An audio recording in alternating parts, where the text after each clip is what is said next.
Hello and welcome. Thank you for coming. And before we get started, I would like you to just take a moment to arrive fully. If it's feeling comfortable, you can close your eyes or soften your gaze. Take a slow breath in, gently and easily exhale, repeating that a couple more times, allowing your attention to come into your body and noticing where you are right now, letting your nervous system settle just a little. And just for a moment, letting there be nothing that you need to do except to be present in this moment. As we move into this conversation, this webinar, let's set it up so that we have a clear sense of what it is that we're doing here. This is an educational space today. And the purpose of it is to bring clarity and understanding to an experience that many people are having. And you don't need to agree with everything that is said. That's not the point of this time. And you don't need to take anything on. You're just invited to listen, to reflect, and to notice what resonates as true for you or what opens up questions for you. So I wanted to talk today about an experience that I think many people have, which is that they start to move along in their spiritual journey, and then they feel like they get stuck in some kind of way. And this isn't necessarily that, like, it isn't a problem in and of itself. But sometimes it becomes a problem because we don't really have the language for it. We don't know what's happening. We don't know why things aren't working, or even to name them sometimes that they aren't working. Because sometimes we just don't know that there's an alternative. And so a lot of people who would be drawn here to have this conversation might be having these kind of experiences where they've explored a lot of modalities, they've read books, they've taken classes, they've had sessions, they've engaged in healing work, personal development, spiritual practice, and they've actually seen real movement. They've developed insight, awareness, and definitely had moments of clarity. But at the same time, they might not feel like their spiritual life is as anchored as they want it to be. So they might have a sense of progress followed by a sense of either confusion, or maybe like it just doesn't feel like progress. It feels kind of like the doldrums. Or they have times where things feel really clear and then they sort of sink back into being unclear again. And there's a certain amount of this that is like the rhythm of development that we're used to seeing, like, oh, we're going to make some progress and then we're going to be followed by something that's a little less clear. And then that eventually leads to more clarity. But there's a distinction between that natural evolution process and when we're really just not getting traction anymore. And often what people recognize is like inside somewhere, they're feeling or thinking that there must be something more, that they don't quite have a clear sense of like what that more is or how to move towards it, but they're aware that more, like, it seems like there should be something more. And so if this has been the case for you, if you kind of find yourself keep reaching out and looking for that something, you're really not alone. This is an experience that many people have. And it's an opening. It's actually a potential that you have in this moment. And we're going to talk a little bit more about that. And what this is very often, right? It's not that something is wrong. It's that you are reaching the end of a phase, and that phase is seeking. So it's not that seeking is a mistake or faulty in any way. It's actually a necessary and very important part of the process, but it's because seeking develops openness and it expands awareness and it exposes us to different perspectives. So something in us begins to wake up, and then we start to seek, and then something in us starts to wake up, and we keep going. but it's not designed to be permanent. It's really a door opener. It's not the thing that you walk for the rest of your life. And that's one of the reasons why many people start to feel stuck is because they started to open, they began to explore various different things. They learned a lot. They had growth happen. But somehow it didn't really transition into it. And if you're anything like me, what I did was I eventually, after so many times of doing that, just decided that there wasn't more. That was the cap. That there wasn't going to be, it was like, okay, well, this is kind of as good as we can do. So let's look at this and let's look at how to optimize what's in front of us here. And that is, there's nothing wrong with optimizing what you've got. However, it's limited. Right? It's limited in what it could be. There's so much more potential that's there, and we don't know it really yet. It's seeking, we've opened up and we've started to explore, but we haven't fully stepped in. So you might feel something like, I've learned a lot, but I'm not totally clear, or I've grown, but I don't really feel directed. And that is a sign often that something is ready to shift in us, that we're ready for some kind of a change. I'd like to dial in a little bit on a piece of the seeking process. So within this phase of seeking, which, as I said, is a necessary part of spiritual development, it teaches us a lot, and it can be quite a significant phase. It's not necessarily like a couple weeks. But within this phase, something often happens, and people see an attunement or a development of their intuition. And for many people, intuition is kind of the first way that they start to orient spiritually. It's like a bit of a door opener. It's like there's a sense of a knowing, there's a feeling, there's an inner signal. They start to listen and notice that there's something else that's going on that's directing them besides their mind or just being unconsciously directed. And so this intuition is real and valuable, and it's important. It really matters. But on its own, it doesn't necessarily do everything that we need. We can't just simply follow our intuition as it opens up and then all the secrets are revealed. That might be the case if we didn't have any of the other stuff, the counterintuitive stuff that is also happening. So the intuition development has its limitations. And then this is where things can become kind of confusing. Right? So people are told, or they hear, trust your intuition, pay attention, to your guidance. But they are not really told how to understand it or how to refine it.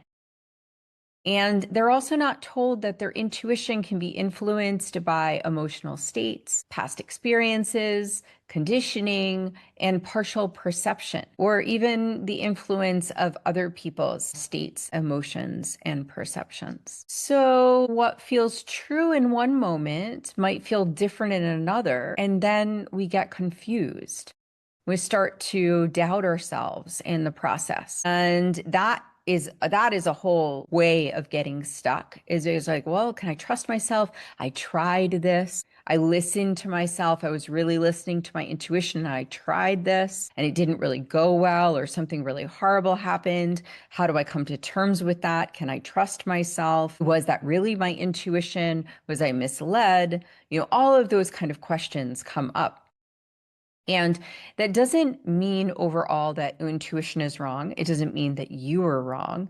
There's usually a number of different ways that we want to break down a situation like that. We're not going to so much do that right now.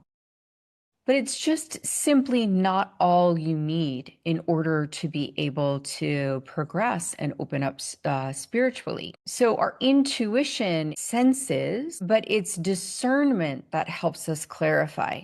So intuition gives us information, and discernment helps us understand what that information actually means. So it's the discernment that can be developed. Our intuition can be developed as well, but when we develop our discernment, our intuition gets strengthened in that process because we're able to really then be able to work with it. So discernment can be trained, right? And it becomes more consistent over time.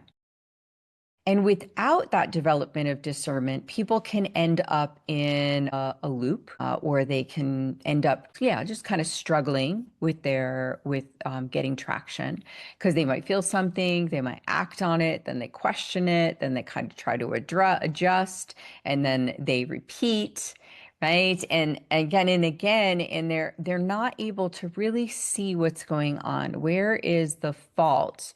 What is not working about this intuition? And in one scenario, a person uses their mind to overcome this. So they try to manage the situation. They have their intuition comes forward, but then they reason with their intuition. And then this becomes really complicated and confusing. So the shift is not away from intuition. It's actually towards this discernment, towards refinement.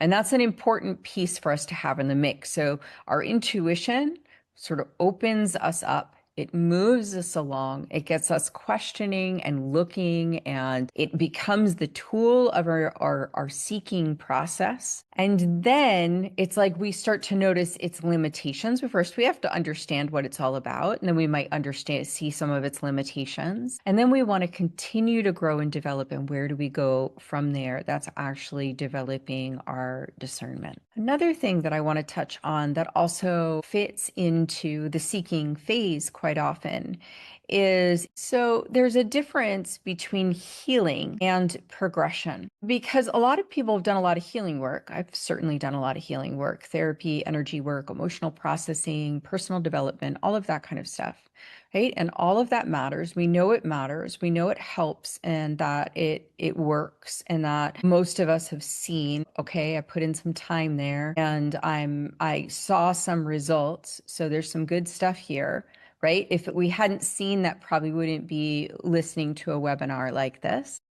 Right. And so if we've start to see that, we see that the healing works. We see that it might resolve past wounds, that it might restore balance, that it can bring us back to center, it can create stability, all of these things being totally essential, but that it doesn't always move us forward in a structured way. Like sometimes we do all these things, but we still don't totally make it out of like neutral. And we might wonder why. Like, okay, I feel better, but I'm still not clear about where I'm going. Or I feel more stable, but I'm not necessarily feeling directed. Or like I'm dialed in, or in the way that I want to be. So healing and development are not the same thing, right? Healing and development are not the same thing. Like healing can help us restore, and our development, progression, initiation, a path helps us develop. So healing resolves the past, but it's actually initiation that builds us into the future of our progression. So healing might be cyclical, right? You might return to it at a different level. Right, I've worked on this. Now, okay, I can see I'm at it in a different way. I'm approaching it from another angle or from a higher arc or whatever it is. I'm still working it, but it's different. So initiation is progressive, and it builds capacity over time. So we'll have that progressive build happening. When people are kind of stuck in the healing, or meaning that they're only on the healing side of things, and they're not necessarily understanding or feeling or understanding really, or taking action, a path of discernment or initiation or development, then they might say, oh, okay, wait a second here. Something must still be wrong. I haven't quite gotten it yet. Like, how do I find the thing that I'm looking for? And maybe I just need to do a different type of work. Maybe I just need a different type of healing. But it's often that nothing is really wrong. It's just you're doing a specific type of work. Just like the intuition has a certain function, healing work has a certain function. That has a function our whole life. We're going to want to do healing work. It's beneficial to us to keep working and keep doing healing work. But we want to recognize what healing work does and that it doesn't bring us to that place that we might hear in our mind and heart that or know in ourselves that we can reach. So that is a different path. Let's take a moment here and just think about what it is that has been said so far. So if you like, you can write these questions. But you can also just sit with them, whatever feels right. It might be helpful overall to write them down so that way you can consider them a little bit longer than you might have time for this evening. So, do I feel fully satisfied by my spiritual exploration? This is one of the questions. Do I feel fully satisfied with my spiritual exploration? So, as a result of the exploration that you've done so far, do you feel complete? Do you feel like you've done what you want to do, or received what you wanted to, or shifted in the ways that you want to? Just thinking about that. Okay, so what, if anything, do you feel is missing? And what am I hoping will unfold? So you don't need to completely come up with answers for that, but it just notice what came up as those questions were asked. And maybe that's something that you'd like to spend a little more time with, just to see like, okay, what are my expectations here about this? And how might, is it working or is it not working the way that I would like? So overall, if the seeking opens the door, right? And intuition creates awareness, or is it a tool of awareness? And healing helps to restore balance and well-being. What is it that actually helps us create clarity on our spiritual journey? What helps us really know? So there are three elements that begin to stabilize our spiritual journey. The first is structure. So not restriction, structure, support, structure that creates continuity, that it allows development to happen over time. So without structure, people often stay in cycles. And with structure, there is progression. So the second is training and discernment. So perception can be developed, and perception and discernment, and as a result, clarity can become more consistent. So if we have, in the second case, if we have training and discernment, and we develop our ability to see clearly, and we have tools that help us be able to perceive clearly, our intuition will become more refined and our clarity will become more consistent. So we're not replacing our intuition, we're strengthening it through the development of our discernment. The third option that is a part of this is guidance. So this is the guidance and the container of the process. So it's not developing dependency or like just simply following, right? It's not about following. Or rather, it's about supporting refinement, being accurately seen and being seen in ways that maybe you wouldn't normally see yourself allows you to move more efficiently. So it is going to reduce distortion. It's going to accelerate your growth. So by having guidance, having and a container, we're able to see ourselves more clearly. And as a result of being able to see ourselves more clearly, we're then able to grow more rapidly. So all of these things, right? It's like they're subtle but powerful shifts. We move from self-navigation, right, to supported development. We move from fragmented learning to an integrated progression. And this isn't about taking away our agency and what it is we know, but it's really about strengthening it. So let's take a look at each one of those a little bit more. So we have the three elements that begin to stabilize the process. We have structure and training and discernment and guidance and a container. So structure, training and discernment, and guidance. Each one of these helps us to move out of the places of lack of clarity or the loops that we might be in or the piecemealing of various different things and instead helps us to really be able to get traction, to start to move in a specific direction, to move deliberately and more rapidly, but more effectively, perhaps is the better word, in the direction of our spiritual growth. So it's like we kind of take a situation where we might have our energy going in a bunch of different ways, or we might be kind of cycling on things. We're doing really good stuff. We've seen a lot of growth and understanding happen, but we haven't really put it into a package, a way of working that like all works together. It's like having all the pieces of the bicycle, but like not having it assembled. So we can say like, oh, okay, all of this is really good. I can see that all of this is really good. And maybe we use certain pieces of it certain ways.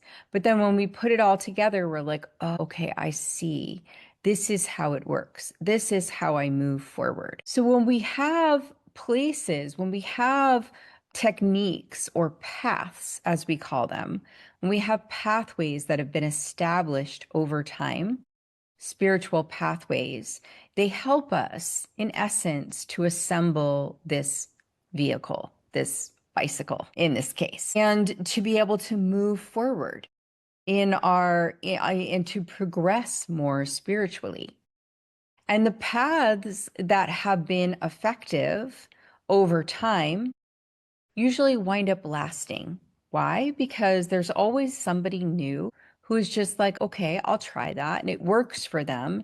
And because it works for them, they then support other people in being able to connect with that path in whatever way that they do.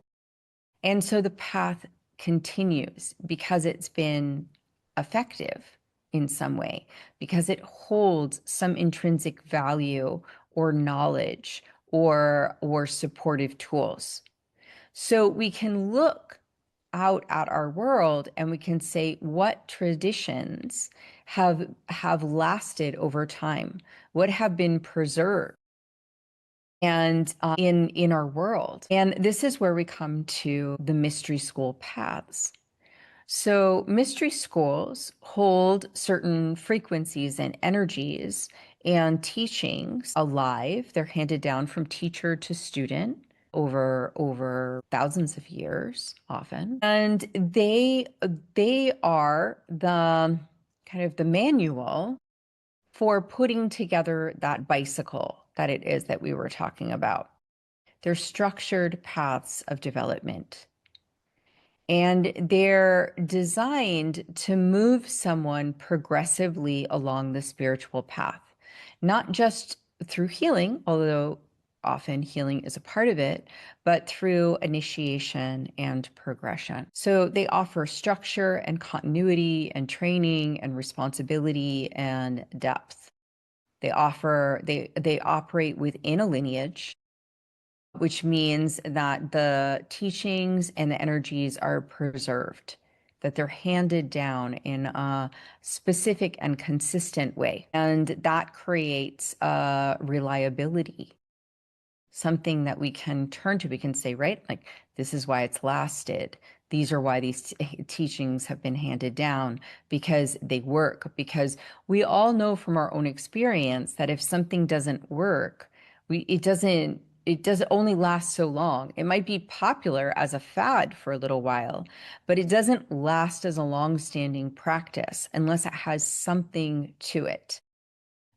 So we either see the religions that were built off of the teachings that had an incredible amount of power, like a specific person's teachings, that had an incredible amount of power to them, all of these teachers having studied at mystery schools. So we have these pathways that that exist, but they often don't have the technology. They don't have the manual for how to put all of those pieces together. They're the practice of it and they're the teachings of it, but they're not the applied wisdom and knowledge of it that creates the real and lasting change. So the mystery schools hold that. They hold that manual, and we call that manual the path of progression, and which includes initiation. And that is what creates a reliability in the process. And so it's not that it's like the only path. It's not that a mystery school is the only path. It's just that this is a specific type of path. And here's why it works the way that it does. It is that manual. It is that step by step that allows that bicycle to be put together so that there is really forward progression. So when someone is moving from seeking and they're starting to orient to like a more progressed way of being in their spirituality, they really want to grow and develop. They benefit from like focusing their practice, not so much this thing here and that thing here, and I'll explore these other things. It's perfectly fine to seek and to explore. But when there's a desire to see that forward movement, the thing that's going to get the most amount of forward movement is the path, or is that manual that allows for that process to begin. That's not to say that a path looks the same for every single person. It just doesn't. It simply doesn't.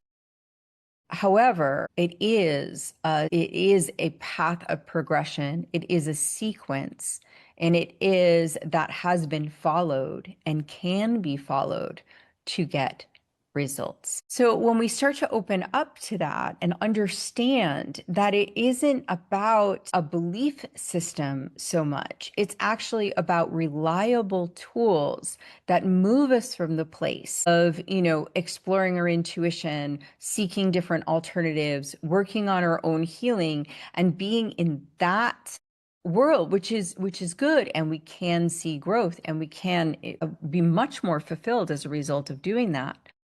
Instead, it starts to move us into a place of discernment, progression, and realization of our spiritual selves. So that is what produces clarity. That is what allows us to know ourselves and to fully expand into our spiritual nature. And so it is one way that we are able to move rapidly, really, from a place of gathering all of these different spiritual pieces to seeing a rapid progression. So in closing, to kind of wrap this up, we want to say, first of all, right, seeking has its purpose. We know this. Seeking has its purpose, and that intuition is valuable, and that our healing is essential. All of those things are very, very important. And there are additional layers beyond these that move us into more spiritual progression. And through this process, our clarity sharpens and develops over time. And this isn't something that it's like that we need to force. We know, we can feel that, like, even if there's resistance, we can feel that there's something that in us that recognizes that we're ready. And so for some people, they're like, I need to reflect and continue to learn and do some healing work.